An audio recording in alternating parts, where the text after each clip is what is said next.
What if the thoughts keeping you awake at night are not thoughts you were meant to believe? Have you ever replayed a conversation over and over? Did I say something wrong? What if they don't like me? What if everything goes wrong?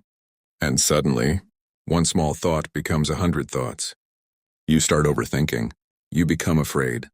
Then you begin believing things that haven't even happened. But here's something we need to understand. A thought is not automatically the truth just because it feels real. Think about the cuckoo bird.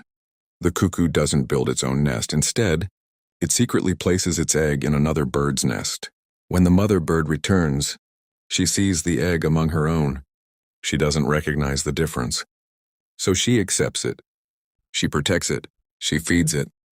But eventually, the cuckoo grows and can push the other chicks out. The problem began when something that didn't belong was accepted, without being examined. And sometimes, our minds do the same thing. A thought enters. You're a failure. We accept it. God is disappointed in you. We accept it. You'll never be forgiven. We accept it. But what happens when you keep accepting a lie? Eventually, you stop seeing it as a thought. You start seeing it as reality. This is why the Bible tells us in 2 Corinthians 10:5 to take every thought captive to obey Christ. God doesn't tell us to surrender our minds to every thought. He tells us to examine them.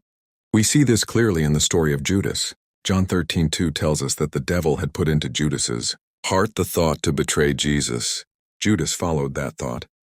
But after he realized what he had done, condemnation overwhelmed him.